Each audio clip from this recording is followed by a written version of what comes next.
کہ ہم نے نکاح کو، ہم نے شادی کو اتنا مہنگا کر دیا، ہم نے شادی اتنی بری بنا دی، ہم نے برادریوں کی دیواریں اتنی اونچی کر دی ہیں، ہم نے ذات پات کی اتنی لمبی خندق کھود دی ہے کہ بیٹیاں کھڑی اس پار دیکھتی ہیں کہ ہمارے ماں باپ کے پاس اگر اتنی دولت ہوگی تو ہمارا بیاہ ہوگا۔ بیٹیوں کو صاف نظر آ رہا ہے کہ یہاں تو سودے بازی ہو رہی ہے، یہاں شادیاں نہیں ہو رہی ہیں۔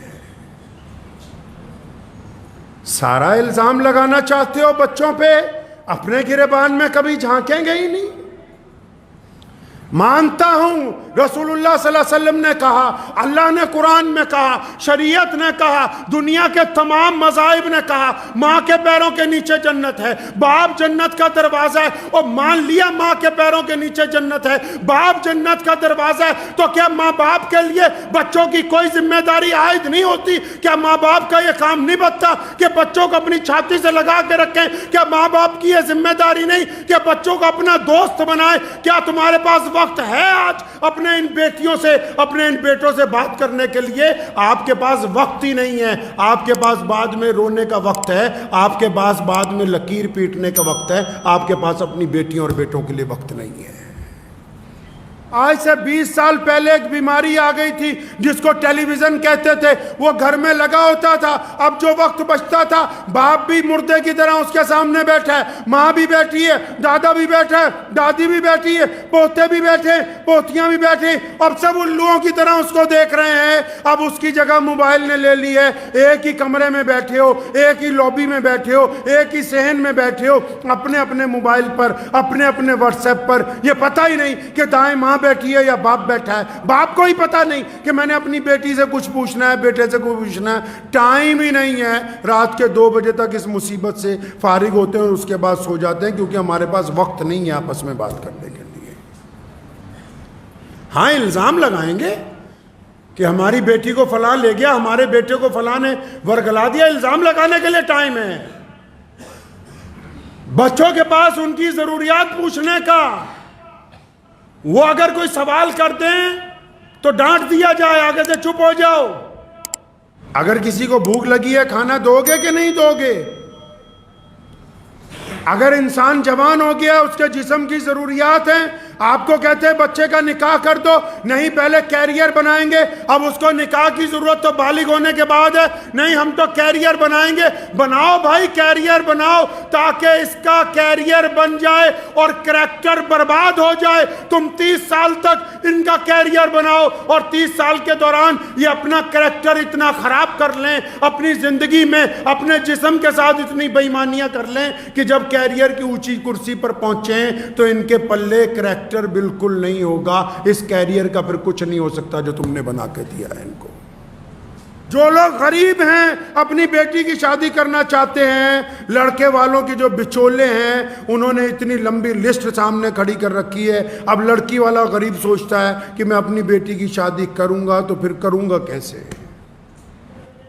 شادی کو اپنے خاندان کی عورتوں نے اتنا مشکل بنا دیا، اتنا مشکل بنا دیا، اتنی رسمیں، اتنی رسمیں، اتنی رسمیں، یہ لے آؤ، وہ لے آؤ، یہ لے آؤ، وہ لے آؤ، یہ لٹا دو، وہ لٹا دو، اتنی رسمیں قائم کر دیں کہ غریب آدمی کا حوصلہ ہی نہیں پڑتا کہ وہ اپنی بیٹی کی شادی کہیں کر دے۔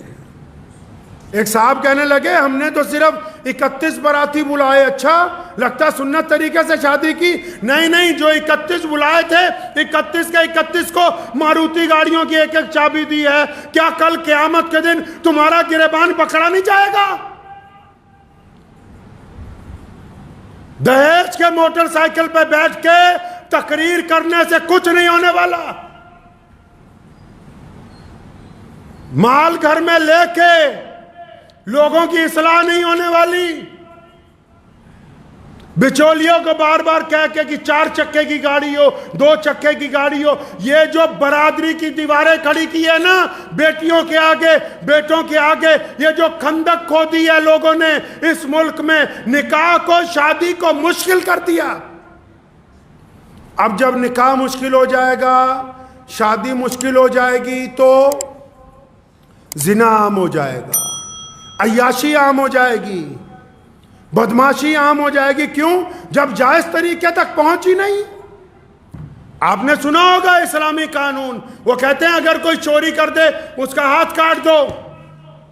سنی ہے بات کبھی کہ اگر مسلمانوں کے ملک میں اسلامی شریعت کا جہاں نفاذ ہے اگر کوئی چوری کرے تو اس کا ہاتھ کاٹ دو؟ لیکن پوری بات نہیں سنی.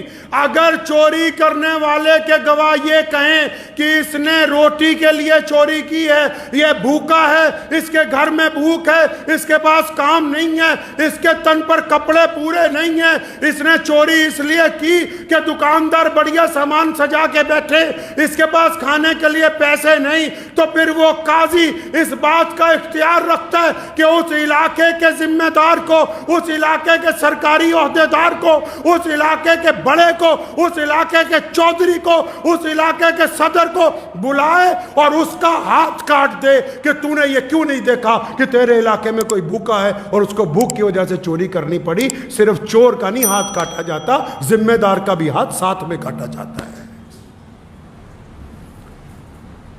چور کا ہاتھ نہیں کاٹا جاتا اسلام میں. جو روٹی کے لیے چوری کریں، لکھا ہے امارت شریعہ نے اپنے فضائل میں، اپنے مقدموں میں، کہ اگر کوئی بندہ کھانے کے لیے چوری کر دے اس کا ہاتھ نہیں کاٹ سکتے. اس کا کاٹو جس کو تم نے صدر بنایا، جس کو تم نے پردھان بنایا، جس کو تم نے وزارت دی ہے، جس کو تم نے ووٹیں ڈالی. اس کو بلا کے لاؤ، اس کو پوچھو کہ یہ کیوں ہمارے علاقے میں اتنے لوگ جھگیوں میں رہ رہے ہیں، کیوں اتنے لوگ غریب ہیں. اس کو پوچھو کہ ان کو روزگار کیوں نہیں ملا. اس کا ہاتھ کاٹنا چاہیے جس کی وجہ سے لوگ جو ہیں چوری کرنے کے اوپر مجبور ہوئے ہیں. مجھے امید ہے کہ آپ کو یہ ویڈیو پسند آئی ہوگی.